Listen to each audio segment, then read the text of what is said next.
Ladies and gentlemen, what is going on? It is once again your boy Ricky B with another episode of The Point. Now, before we get into the meat and potatoes of this show, we start off on a bit of a somber note as the sports entertainment community lost one of its own, a great man by the name of Shad Gaspard, in a swimming accident at Venice Beach.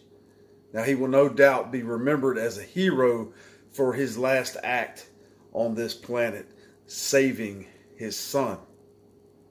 But he'll also be remembered for all the great memories he left us as one half of the WWE tag team Cryme Tyme with his brother JTG.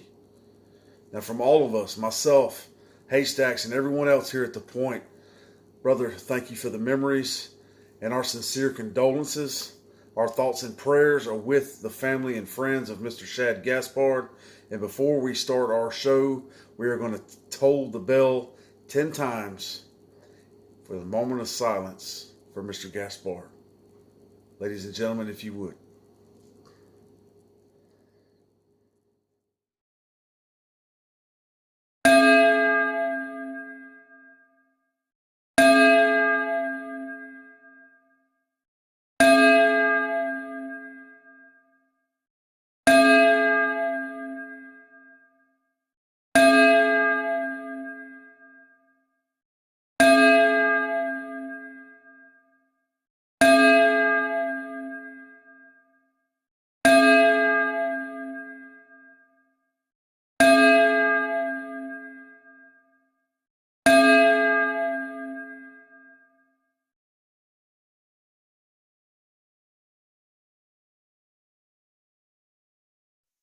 Roll it.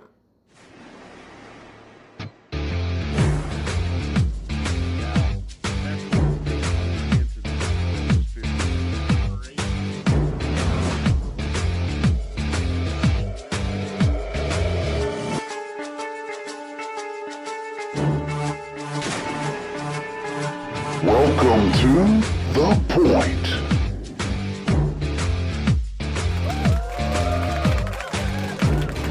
Hey everybody, what is going on? And welcome back to another episode of The Point with your boy Ricky B and the man, the myth, the legend, Haystacks. Now, how's everything going with you, brother?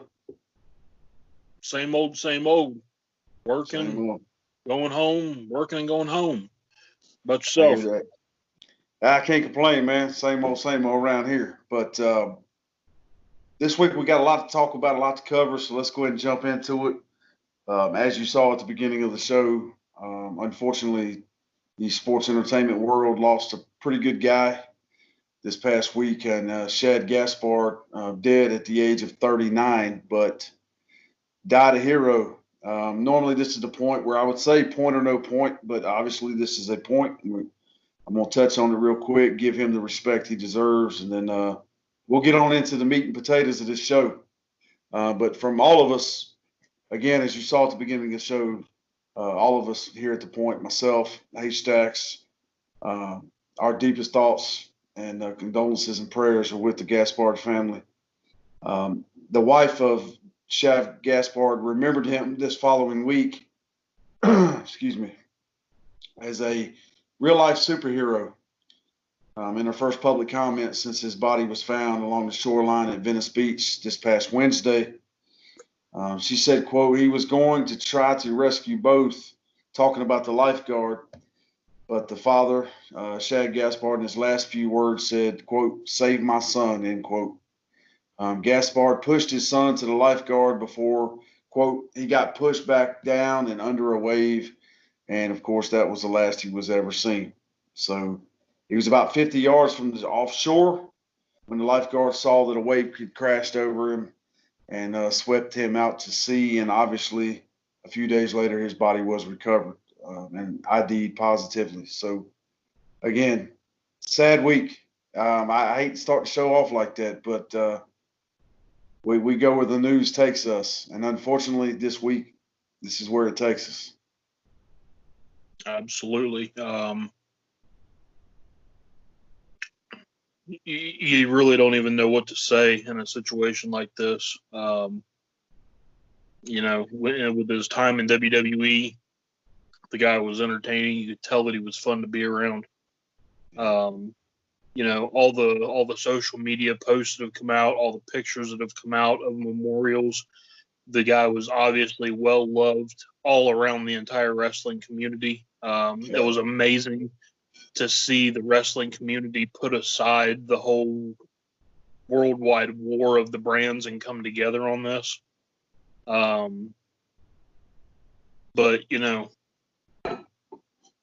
as a parent myself, that if I was to go out, that's the way that I would want to go out right there.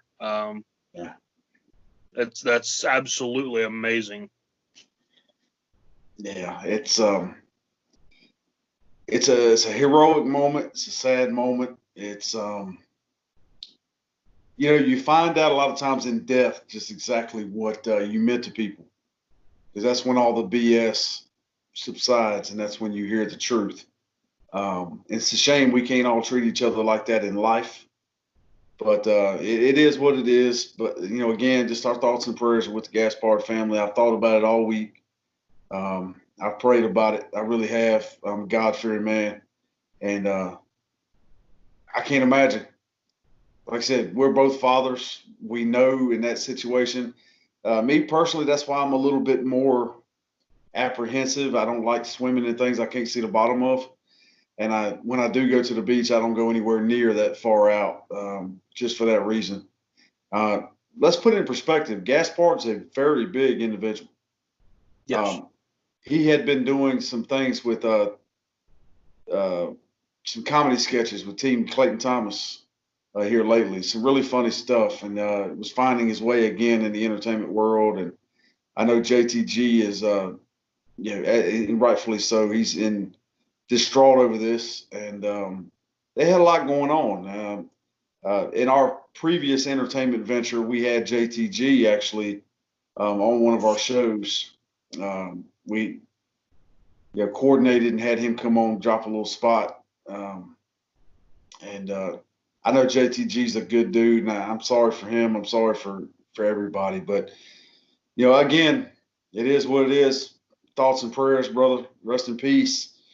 And let's get this show going, because I'm sure he'd want the show to go on, right? So let's do this. So first and foremost, this week, a report, NCAA recommends independent panel for Kansas infractions. Point or no point? Point. The NCAA announced Monday that the Wolfpack's case, of course, I know we're talking about Kansas, but follow me here. They announced that the Wolfpack's case involving the alleged recruiting violations with former men's basketball player Dennis Smith Jr. would enter the independent investigation process. NC State was charged with 4 violations, directly including former Wolfpack head coach Mark Gottfried. Kansas, meanwhile, acknowledged September 23rd that it had received a notice of allegations from the NCAA after Yahoo Sports first reported the Jayhawks were charged with multiple Level 1 allegations regarding the men's basketball program. So, thoughts on this? Sounds like somebody got tripped up in some major oopsies on that one. Big time. Now, again, we talked about Duke. We talked about Zion Williamson, and we are still following that story as it develops. But nothing new has came out since we talked about it before, but we're still following it. Do you see this as a trend in college sports? This comes around every so often. This comes around as a reoccurring theme in both basketball, all sports really, in the NCAA. Is there a way to fix this? How do you stop this, especially now, Haystacks, going forward with them allowing college athletes to be social influencers and things like that and make money? Do you think this is going to get worse, or do you think it's going to get better? It depends on how the NCAA handles it. At this point, especially with them being allowed to pay players, or players are allowed to monetize, the only way to really handle this situation is to have to go and hire a liaison through the NCAA to go to each one of these schools and to sit in on every single one of these recruitment conversations between coaches, staff, and the players. Otherwise, no, you're never going to fix it. You're always going to have this problem. I mean, the problem's been going on forever. We all know that. You know, if anybody watched the draft, did anybody notice that nobody in the entire draft was sitting around in a old junky trailer like me? None of these guys are living in the middle to lower class, as they claim to. Like coincidence. Yeah, very good point. So, if anybody's still blind to this whole situation, yeah, it's your own fault. You stay blind to it. That's I guess that's kind of the point. That it's kind of like everything else in the world. You can have a pile of evidence, and somebody can hand it to you, and you'll still be like, "Oh, well, no, I saw this on so and so." You're not going to convince anybody that doesn't believe it that it's actually happening. No, it's true. And the same can be said for a lot of sports, a lot of situations in sports. People claim for years, the referees in the NFL and things are scripted and this, that, and the other. I'm kind of on the fence with it, so. But anyway, we will continue to follow this both with NC State, Kansas, and especially Duke. This situation, we'll see how it goes, but it certainly seems the NCAA is doing the right thing by recommending independent counsel, or panel. So at least we know we'll get the truth. Now, I'm sure there'll be influences from both sides, as with all things, because unfortunately, for those of you who don't know, been living under a rock, that there's lobbyists, there's things that go into this in politics. It shouldn't be. But nonetheless, doing the right thing with the independent panel. So we will keep our eyes and ears glued and get the information to you as fast as we can. Now, next point or no point, Haystacks. We've been watching the Last Dance documentary that wrapped up.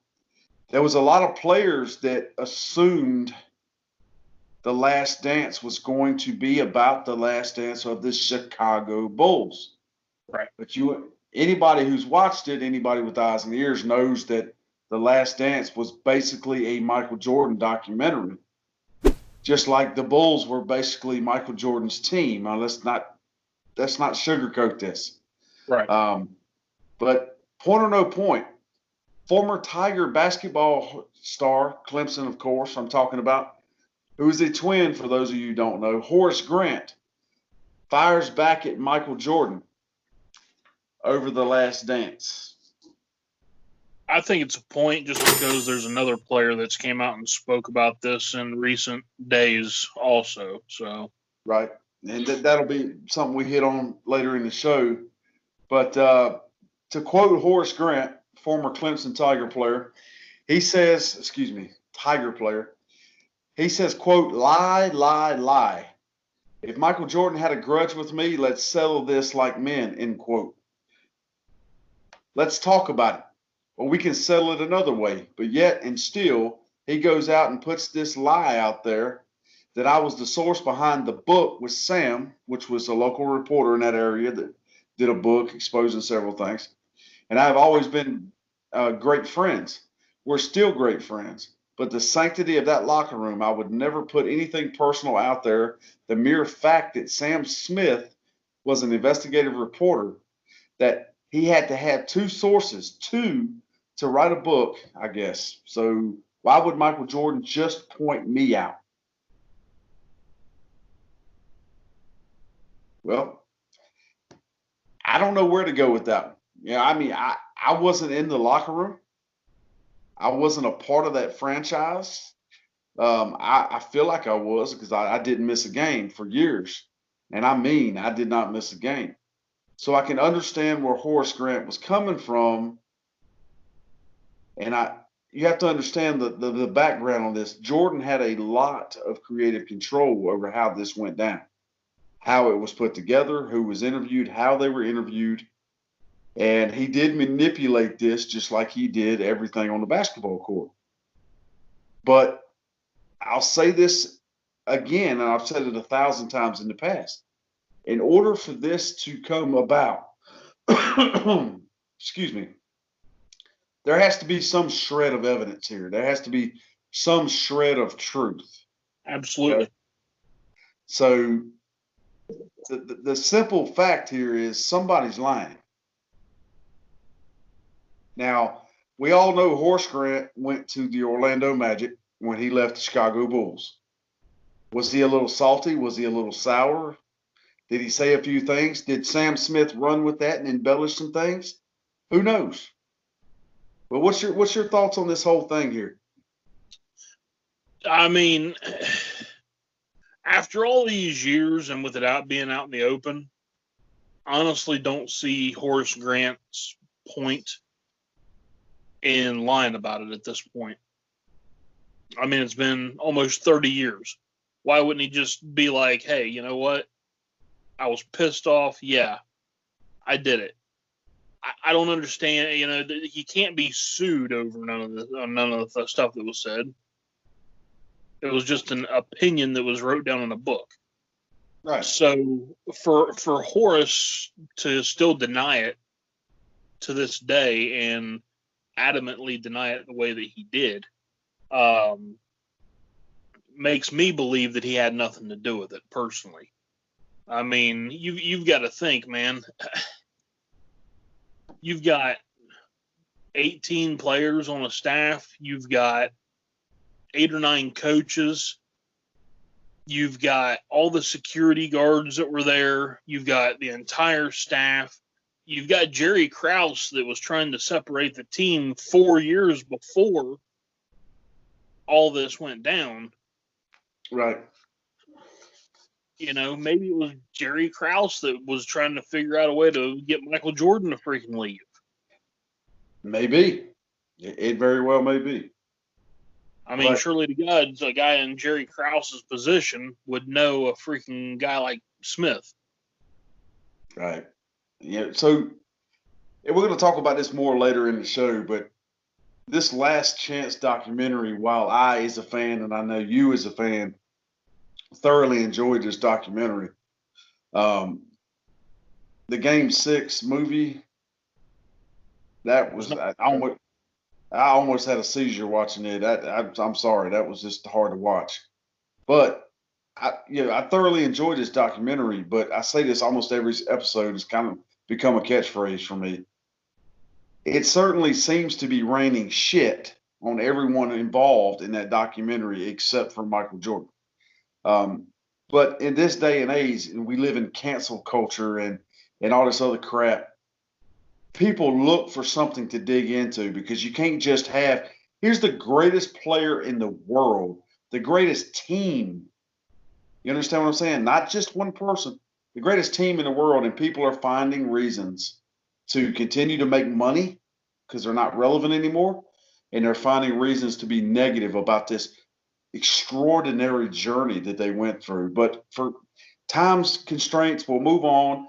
We will touch on this later on. My next point, Haystacks, point or no point, because of course, God forbid, LeBron James isn't in the news. Who? LeBron James, exactly. LeBron James says he thinks him and Michael Jordan would have been perfect teammates. Point or no point. You know what? There's no point. Moving on. Michigan football may need to find a new season opener. Point or no point. Michigan football? That's what I got here. That could be a point. I can't remember who their original season opener was. One of the most polarizing cases is the Pac-12. Really? They always are. Really? Yeah, because the Pac-12 is always the team that's on the outside looking in on the playoff situation. Then when they get in, they get freaking slaughtered. Michigan's in Pac-12. Big Ten. Right. One of the most polarizing cases in the Pac-12, which is certainly in limbo come this fall. California and Oregon just extended their stay-at-home orders, which automatically eliminates 4 major programs from in the conference. To work around that, the conference could shuffle its schedule around and delay the start of the season. In doing so, Michigan would lose out on its Week 1 opponent, the Washington Huskies. There you go. There's the Pac-12 reference. I'm a dumbass. The game was intended to be played at a packed Husky stadium, but at this point in time, it seems that that's much less likely to happen. So I didn't say point or no point, really. I did, but I'm not seeing this as much of a point, to be completely honest with you. You're talking about a season opener? That's a big game, though. Depending on where they start Washington at, because Washington's kind of been the Pac-12 team that's almost been on the cusp of getting into the college football playoff. But in all honesty, if that's the issue, both teams could pull an Alabama and find a neutral spot to go play.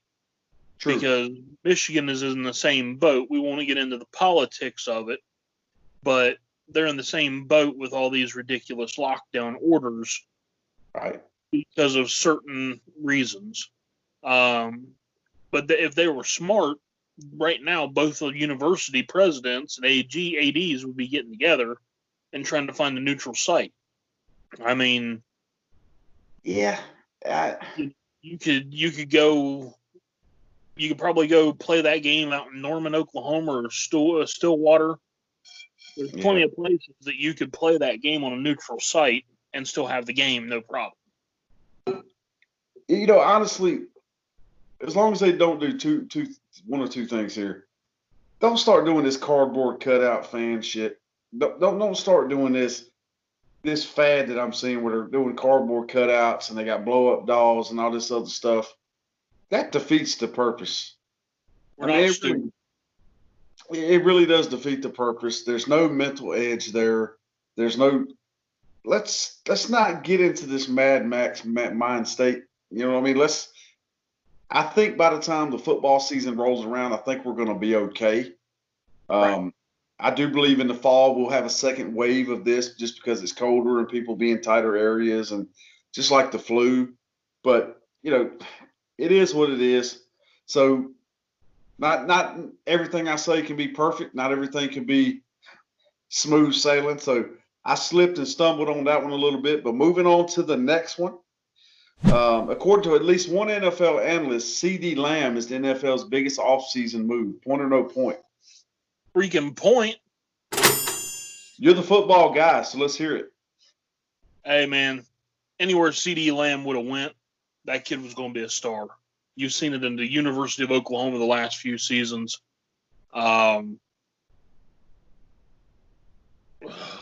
Jesus. I believe he was drafted to Dallas. Am I correct on that? Yep. Man, if Dak would get his head out of his hind end to have Ezekiel Elliott and CeeDee Lamb in that situation right now, oh my God. This kid's going to be dynamic, man. I wish that Cleveland would have been able to freaking get him to see Baker and CeeDee back together. But this kid's going to be a game changer.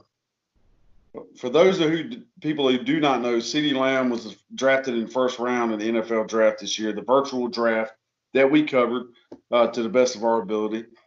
He was widely regarded as one of the best receivers in college football, as you just stated. He thrived with the Sooners, Oklahoma, of course, and he put up impressive numbers. He led the Sooners in receiving with 62 catches, 1,327 yards, and 14 touchdowns. So, good player, yes, but let's see what he does before we crown him. And I say that not in a negative manner. I say that in a factual manner. Hell of a football player, no doubt. Hell of a football player. Dallas Cowboys, the organization. That's the thing, Do I want to say crown him? Absolutely, because I know the kid's he can do it. Right. I've seen him do it for 3 years. Right. But can Andy Dalton be the guy that gets the ball to him to let him do it? I don't know. I don't know. I figure he's going to be there with Ezekiel Elliott, who's going to be crying that he don't get the ball 45 times a game. True story. He's been in running back heavy situations before in Oklahoma, but he hasn't played with a player or players quite with the ego of a Dak Prescott and Ezekiel Elliott that think that they're worth $400 freaking million a season. True story. But the Cowboys in recent years, Jerry Jones, haven't been known for making the best decisions. Let's say at one point, of course, they were, which all started to go to shit when Jimmy Johnson was gone, and we can go into all of that. But they do have weapons. They do have Dak. They do have they do have Zeke. They do have I believe they still have Amari Cooper, right? Yes. So you have potentially, in theory, you have a quarterback set up with a hell of a backup because you got Dak going into a franchise year. You got Dalton. You've got Zeke. Now you've got CeeDee Lamb, who can play numerous. He can play slot. He can play wide out. He can play anything you need him to play. But then you also have Amari Cooper. So you have the tools there. So it's going to be an interesting year. It's going to be a very interesting year, but not as interesting as the second half of the point. So we're going to take a quick break, catch you guys on the flip, and we're going to jump right back into some really good stuff. Thanks for staying tuned.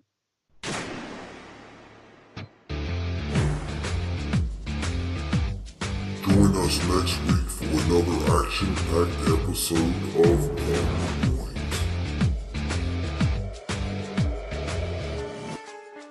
Hey everybody, welcome back from the break. Thanks for staying with us. Again, it's your boy Ricky B and Haystacks, the man, the myth, the legend. Let's jump right back into it, brother. So jumping off right off the bat, all the craze this week was the man down in Tampa Bay, right? Tom Brady is now a Buccaneer. And this week, all the rage was Tom Brady had his first workout as a Tampa Bay Buccaneer. Point or no point? No freaking point. Yep. Whip-de-doo. The man's working out. Congratulations. Moving on. So a Hall of Famer predicts, point or no point, Hall of Famer predicts Aaron Rodgers will force his way to Chicago. I want to say no point, but we'll go point because I hate opinion eds because that's exactly what it is. It's somebody's idiotic opinion. But this has kind of been building some momentum for a little while now. So yes, and you have a point there. See what I did? See what I did there? So the opinion of the professional football world, not just with one or two people, is that, let's be honest, Brett Favre, who was a Green Bay Packer, who Aaron Rodgers sat behind and learned and grew from, much like our man out in San Francisco behind Tom Brady, right, with the Patriots. So what did Brett Favre do? Well, Brett Favre left the Packers, went to the Vikings. Who is the other rival of the Packers? The Chicago Bears. And seeing as how what happened here recently in the draft, the first ever virtual draft that, again, we covered right here on the point. After the draft, the Packers' massive power play, Hall of Famer LaDainian Tomlinson, thinks Rodgers more upset than he is letting on and will follow in Favre's footsteps. Now, for those of you who do not know, in the draft, the Green Bay Packers made a bold move by drafting a pretty decent quarterback And all signs are starting to point to Aaron Rodgers' days being numbered in Green Bay. Now, before I get your opinion here, let's kind of put this in perspective, and I'm just going to give my opinion. Okay? Much like the Chicago Bulls did, I know totally different sport, same concept. Much like the Chicago Bulls did with Jordan, how long was that scenario going to continue to be Cinderella-like? Right. It's at some point, do you cut it off before it starts getting shitty and start rebuilding, even though it sucks? That takes huevos, man. And it certainly seems to me like Green Bay's doing nothing more than any other business would in the sports world. They're looking towards the future. And I can't imagine, much like Cam Newton and the Panthers. Cam Newton has been the Panthers for the better part of a decade, if not longer. So Right. how do you, if you're the quarterback, if you're the guy, and you see them bring in especially if you weren't aware of it, being the guy, and they bring in a new quarterback, and you're kind of sitting there like, what the hell's going on here?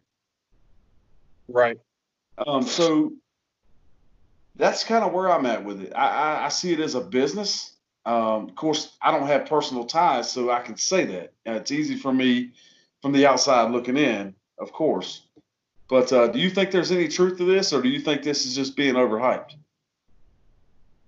I mean, it's always a possibility. It's always a definite possibility. Aaron Rodgers is one of those guys where he seems like he's a strange dude, man. And I mean, I ain't saying that in a bad way, but the dude's he's a little off. He just kind of seems to me, he kind of comes off to me as a kind of a guy like me. He's one of those people that just kind of reacts before he really thinks about the consequences. And I mean, if he thinks that he could have a good solid season and maybe have a Super Bowl run with Chicago, he might go there. He might go there just to do it. Or if he thinks that he has a shot to go there and keep Green Bay out of the playoffs. Man, I can't imagine Aaron Rodgers with the intelligence level that he has, the football IQ, like they like to say now. I can't imagine him looking at the Chicago Bears and thinking he has any prayer in hell of going to a Super Bowl. And with all due respect to my boy Tariq Cohen from Franklin County, North Carolina, Bone High School, as much as I hate those words coming off my tongue, Tariq, good dude, man, and as much as that it hurts me to say that, knowing he's there, that's all the hell that is there. Right. Now, you look back at Brett Favre when he went to the Vikings. They had a few weapons. I mean, I'm not going to say in that like they were scrubs, but they weren't what he left. Right. Now, just much like Jordan did with the Wizards in the NBA, you can try all you want to, but they don't give out participation trophies in professional sports. So I'm going to say that he probably vented to somebody his concerns one night, late at night, and this shit was taken out of context. Now, that's my opinion. So, but considering the fact that his predecessor did exactly the same thing, I can see how people would say, maybe. Right. Maybe. I mean, especially with the whole Tom Brady going to Tampa Bay and, and all this other stuff, and Cam Newton being God, the second coming of Christ here in the Carolinas, and now he's unemployed. It would certainly lend to the aura of suspicion or doubt. So definitely a good topic. We will definitely keep our eyes on that one because that is a big player in the game of professional football, no doubt. So, and other sad news, unfortunately, there's no point here. Just to touch on it real quick, Former Ole Miss player and Buffalo Bills great Ben Williams has passed away at the age of 65. So again, all of us here at the Point wish the family of Mr. Williams and friends all the best, give you our deepest condolences, and let you know our thoughts and prayers are with you. He died a little too young, man, but a hell of a football player. Absolutely. So moving on, point or no point, Big 12 eyeing mid to late June return for on-campus activities. I guess that's going to be a quick point just because it gives us a glimmer of hope. All right. So simply put, that's really all there is to it. That gives you the state of college sports and where we're at. And some campuses are a little bit behind on this, and some campuses are starting, and some conferences are starting to put out at least a timeline to kind of give you a general idea.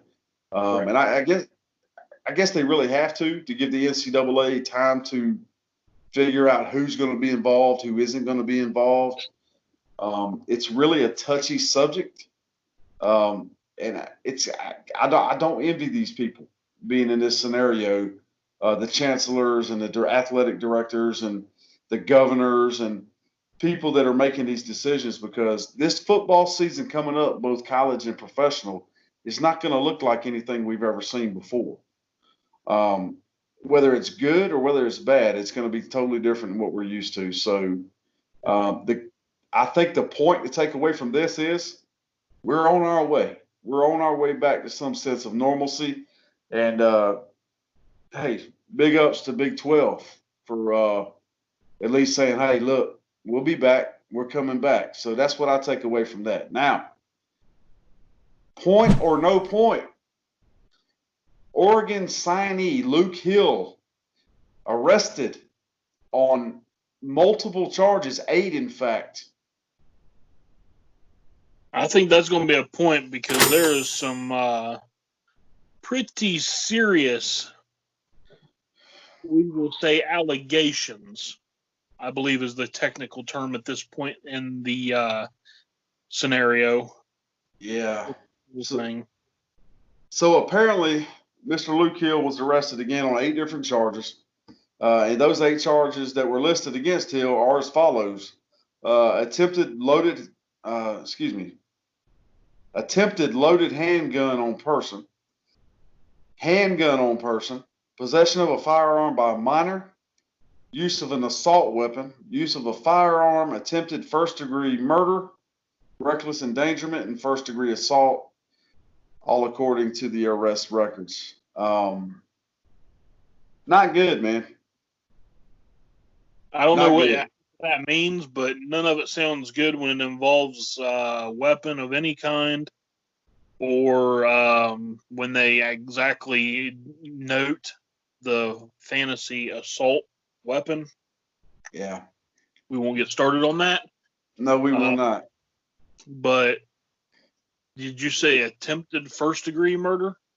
Attempted first-degree murder, reckless endangerment, and first-degree assault. So he shot somebody is what he did. Is basically what this boils down to, and he's a juvenile. And apparently in the place where he was arrested, they have other laws, and it does seem like the charges were padded because some of these are basically the same, just minor glitches of the statute or minor different splits of the statute. But let's touch on the bigger issue here, because I think this touches on not necessarily the culture these days of athletes, but just the culture of the country in general. And not all of them, just a little sliver. The magnitude of this. Oregon football, right? I'm assuming this is football. Believe so. Absolutely, it's football. So you look at a program like Oregon. You've worked your whole life.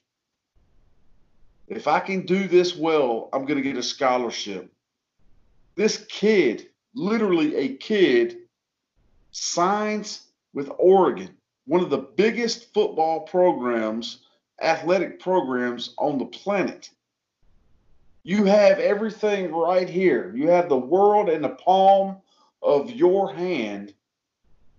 And now and more than likely, or possibly, your freedom and your whole life gone. And for Absolutely. what? Give me a scenario that's worth it.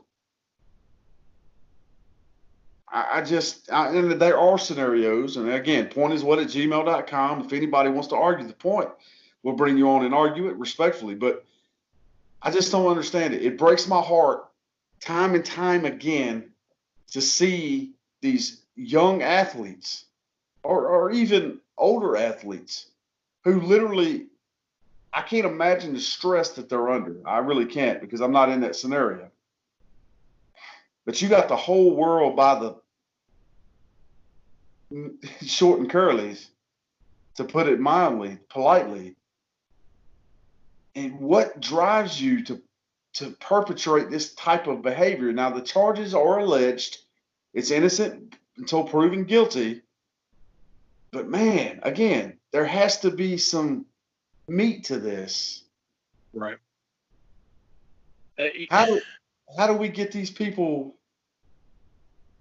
I don't have any answers. Haystacks? I'm trying to figure out a way to word this to not get into the politics of it. Number one, this is a young man that should have known right from wrong. This isn't like, the school shootings and everything. This kid was smart enough to have the grades and the ability, the God-given gift, to have a scholarship to probably one of the top 15 football colleges in America consistently. So The kid's not an idiot. He's not a slacker. He's not a loser. He's got a good head on his shoulders. But at the same time, with the entire realm of this school shooting, that's all I'm going to leave that at, attitude. Where are the freaking parents? Waiting on a check. I hate to keep everything on the parents because, like I said, this kid is an intelligent kid, obviously. Otherwise, he wouldn't be going here. But I don't know, man. It's unfortunate that a young man with his whole life ahead of him, more in particular, the world in the palm of his hand, again, to ruin that opportunity, man, it breaks my heart because, for every kid that makes it, that has this opportunity, there's 1,000 other ones. And I was one of them. My whole life, don't hold this against me, but my whole life, I played basketball every single day of my life.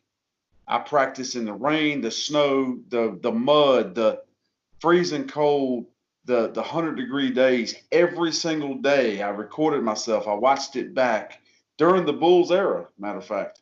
But excuse me, I got something in my eye. But I was one of those kids. I wanted nothing more than to play for the University of North Carolina. I wanted to play basketball for the Tar Heels. I didn't care if I was a bench warmer or if I had to play two guard. I didn't really give a damn what it was. But I wanted to play so bad. But my grades, I didn't put the effort in school, and I failed, and I had a lot of issues. This kid here had it going on. Yeah. And this furthers my point. This is a little bit different. Maybe I'm stretching the topic a little bit, but this is what we touched on in a prior episode about people who go to college because the NBA says you have to go to 1 year before you can come to us, because I don't know what the hell that's supposed to do, but you're taking this scholarship away from somebody else. Now, I know this kid here, he signed. Of course, they can turn around and give that to somebody else. But I'm just saying, when you're gifted an opportunity like that, what the hell possesses you to, what's at stake, it sounds to me like there wasn't enough people in his corner and keeping his head where it needs to be. Now, again, this is alleged. We don't know what will happen. But at this point, whether he's found not guilty or guilty, it ain't going to matter. Oregon's already said that they're done. He's not coming, and that it is what it is. So that you saw what happened to Cam Newton. Yep. He got a second opportunity. So will that happen? That remains to be seen. But we'll keep our eyes peeled and see how it works out. So I know you're going to love this topic. Okay. Point or no point. Everybody stop the presses. Roman Reigns has a new back tattoo. A new back tattoo for Roman Reigns. No freaking point. Spoiler alert. Spoiler alert. He had a new freaking piece added on to his arm piece that's some freaking Polynesian stuff. I do like the traditional style. I would love one day to be able to get a traditional Polynesian's tattoo with, where they bang the stick and all with the thorn. I do want to do this, but as far as we're concerned, no point. It's a cool tattoo. He got it done. It's right on his back. It matches up with his arm piece, but all right. So no point. But let's pump the brakes a little bit here. What is this? Isn't going to be a popular opinion, but I'm not here to be popular. Okay. What is the deal with tattoos nowadays and tattoo sleeves? And I got tattoos. Yeah, I got 3 or 4 tattoos, and I love every one of them. And I know you have tattoos as well. Now it's a rite of passage for a man. It's one of them things. But everywhere I go now, I see the same shit. I see the guys with either the shaved head or the slick back hair, the beard, the gauged ears.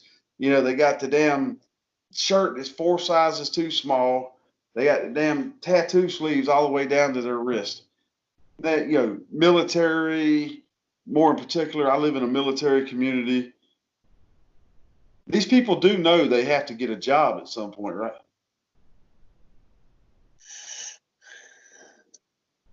I mean, can you imagine 30 years from now, all the people that are going to be walking around with piercings, dragging the asphalt, and what's the tramp stamps, right? How'd you like? You got a little bit of a muddy butt going on. Yeah. How'd you like to have an 80-year-old grandmother? You come over, hey grandma, hey nana, how's it going? And you look, and she's got skin hanging over the back of her damn sweatpants. And it's some form of ink-colored skin, but you can't really make out what the hell it is. And look, yeah, no offense. For those of you out there with gauged ears and tattoos, do your thing. I'm just saying, try to I'll leave that there because I could go into a personal story that's absolutely hilarious, but we don't have time. I thought I would touch on that real quick. Tattoos are all the rage. So I know exactly what you're talking about, those type of tattoos. I know a guy that had one of those done overseas while he was in the military, and they're pretty excruciating, but it's kind of like a rite of passage, but yes, no point. So Roman Reigns, Joe, we love you, but no so what point. I'm getting from this before we move on is you're going to be going and getting gauges put in your ears and Absolutely. In fact, I've already bought the earrings. you're going to get you some Yeah. You're going to get some My Little Pony sleeves and stuff going on. And Yes. I've got a real nice design, strawberry shortcake. I'm going to have that put right here in the front. And on the other arm, I've got a real nice Dora the Explorer design that I'm working on. So if I can get that done and get a really loud exhaust put on my truck, then I figure at that point I can actually claim to be a man. So, but anyway, moving. Make sure that you go over to Starbucks and get that fancy rainbow fruitcake bullcrap that they've got going on. So, and let's not forget, you got to have the pickup truck with the body lift kit. Yeah. So even though you only have 6 inches of ground clearance between the axle and the road, You have to have a step ladder to actually get in your truck because that apparently makes you cool too now, apparently. So I've been out of the game a while, Haystacks. I ain't going to lie. So, yeah. Hey, pointiswhat@gmail.com. So moving on. There's always a back door for everything, by the way. Absolutely. Absolutely. So the door is always open. We have a open door policy, I guess you could say. So our last and final topic, we touched on this earlier, and we're going to really drive it home now because I'm really not liking where all this is going. And I most like everything else, like with politics more in particular, it's usually the media's fault. Right. Let's call it what it is. And I know we're a part of the media now, and have been to some extent, but we ain't playing that shit. All right. Form your own opinions. Don't listen to what's coming out of my mouth and his mouth and take that for the gospel. Read for yourself, form your own opinions. However, point or no point, Haystacks, Scottie Pippen, quote unquote, livid with Michael Jordan over the Last Dance documentary. I think it's a point for the most part. Most definitely a point. So when trailers first appeared for the Last Dance documentary by ESPN, many hoped it would finally be a close-up for so many of the other players and coaches who contributed to one of the greatest dynasties in professional sports history, basketball, more in particular in the NBA, including Scottie Pippen. Now, I think that's a fair assessment. But apparently, according to David Kaplan of ESPN, he said, and I quote, "What I was told yesterday, ? He is so very angry at Michael and how he was portrayed. He called him selfish. He said, called this, called that. He was furious that he participated and didn't realize what he was getting himself into.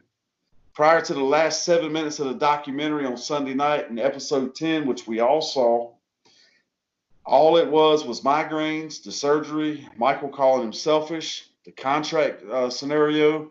And he said everything you showed about him, or they showed about him, was basically negative, and he is beyond livid." Does he have an issue? Does he have a valid argument? I want to say yes because I like Scottie Pippen. I really do. He was one of my favorite players. You know, everybody wanted to be like Mike. I wanted to be more like Scottie Pippen. But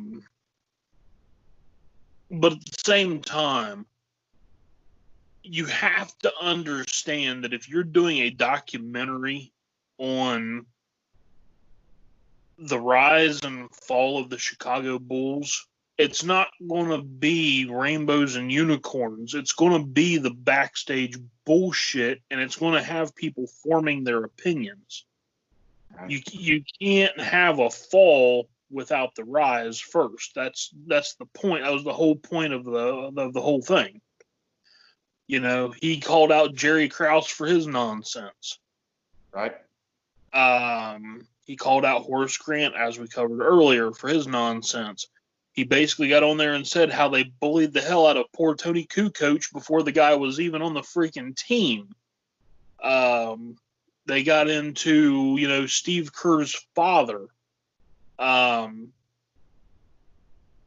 you know, I mean, it's just kind of a testament to me because, you know, you look at a guy like Steve Kerr now, and personally, I'm not a fan of Steve Kerr now because he's in that culture that talks more about things that he should shut up about. But in my opinion, this might piss some people off. And if it does, we've given you the email address.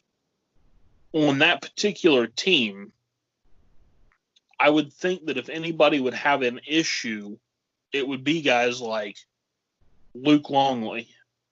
It would be Steve Kerr. It wouldn't be Jordan and Pippen who were like this on that team. You know, and I have a hard time believing that they had absolutely no communication whatsoever during the making of this show, that they didn't call or text each other about the show and everything else. I have a really hard time believing that after the show that Pip didn't hit Jordan up like, hey, what the hell? honestly, it kind of seems to me like it's a little bit of, with the Horace Grant situation and now the Scottie Pippen situation, it looks to me like it's a marketing ploy for them to possibly get their own spinoff to make some of that jack.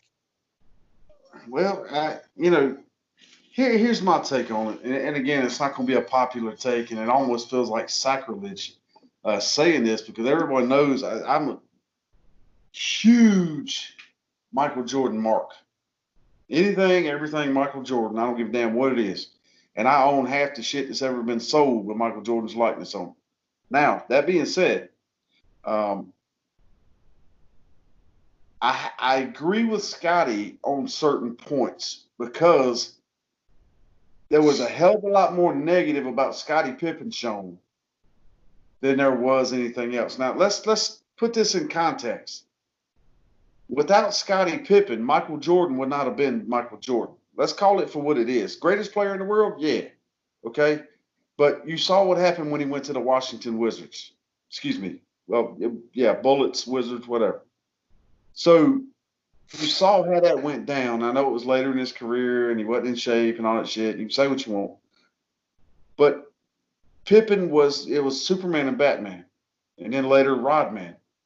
And there was another person that was covered in depth in the show, suicide, and all this other issues that came up, and the partying and drinking and shit like that, and the women and the wrestling, the New World Order and all that shit, skipping practices.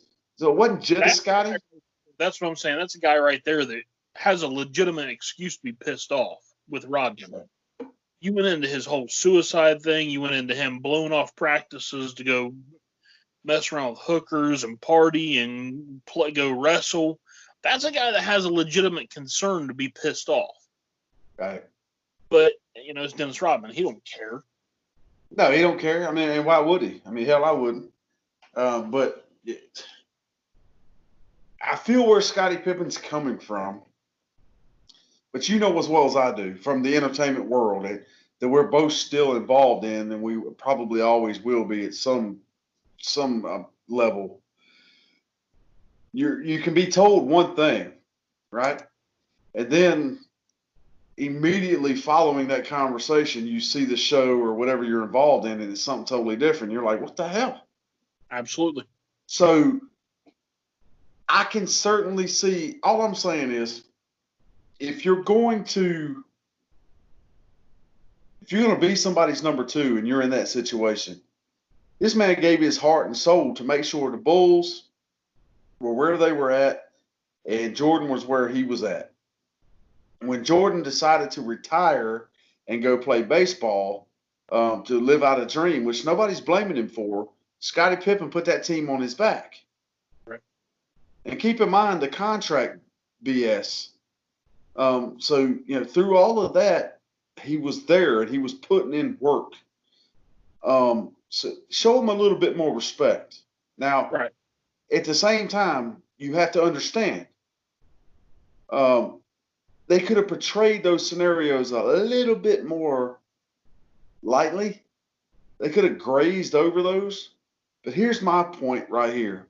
This is the point of, from my side of things on this topic. I've done documentaries on people. Okay? Personally done, edited, the whole nine documentaries on people. Right. Now, I've had a very tiny one on me. But it's like this. If you're going to do a documentary and you hit that person up, if somebody's going to do a documentary on Haystacks and they hit Haystacks up, they hit you up and they say, we want to do a documentary on your last year as a promo artist. And you say, yeah. Right. You have to be ready. Okay. Jordan was the one running this show and everyone knew that. That wasn't a big secret. Everyone knew the pull he had on this documentary. He's the reason they did this documentary, because he finally pulled the trigger and said, let's do it. Because that's all the rage in the news about this whole thing, The Last Dance. This was Jordan saying, all right, let's do it right now. Okay? So if they hit you up, you can't say, all right, leave this out put this in, the very word documentary is a factual word. You have to dig into realistic shit. You can't just pick and choose what you want to talk about. Right. So when you sign up for that, now again, how the hell do you do a documentary on the Bulls in The Last Dance without Scottie Pippen? So maybe he felt guilty into doing it and was kind of hoping they would steer away from that stuff. But there again, they didn't talk about Michael Jordan's gambling. I mean, all the bad checks. You remember all that shit in the news where he got in all that trouble for the checks bouncing and there was all that BS. They didn't get into the women. Let's be honest. They didn't get into everything. Right. But that's why I say that I think that, Pip is trying to get off his own spinoff on this. That way he can kind of do anything you can do, I can do better type situation. And it makes, not only does it give ESPN a huge bankroll, but it gives Pippen a huge bankroll. Plus, it keeps people entertained. Because now, what do we always say in the entertainment world? Drama sells. Oh, I was going to say screw LeBron. I'm sorry. Whoa. Sorry. I second that, but drama sells. That's just kind of what it feels like to me, man. It really does. Yeah. So we'll see where this goes. I have a feeling there's going to be a lot more that comes out about this. But before we go and let you drop the point on these folks, I have a quick joke I want to tell you right here for the Point Nation. It's a real quick, funny joke. A guy told me earlier today, and I swear to God, if I don't tell everybody here, I would be completely remiss, okay? So follow me. No, you ready? All right, so it's like this. Space Jam 2. I was close. Good night, ladies and gentlemen. Thanks for coming. If you don't know what I'm talking about, look it up. It's if you got a problem with it, pointiswhat@gmail.com. And don't forget to follow us on Twitter. And of course, every Tuesday night, right here, same bat time, same bat channel, 9 p.m. Eastern Standard Time. Haystacks, it's been a pleasure. And I'm going to steal your deal there. So lay the point down on their asses, and we will see y'all next Tuesday. Yeah. Ladies and gentlemen, one more week has come by, and it has went. And here we are, yet again, hitting you with the hard news and the big facts. Point this week, I really think that we should get away from the humor and the fun for just a minute. With the whole COVID-19 going on, and with the news of Shad Gaspard and many others. The point this week, folks, make sure that you look at your kids a little different. Your friends, your family, your moms, your dads. Make sure you take your time to reach out.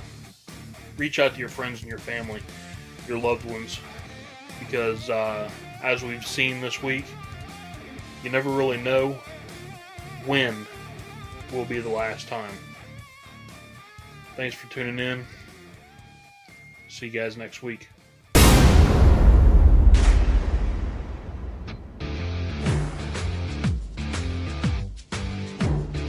Thank you for watching The Point.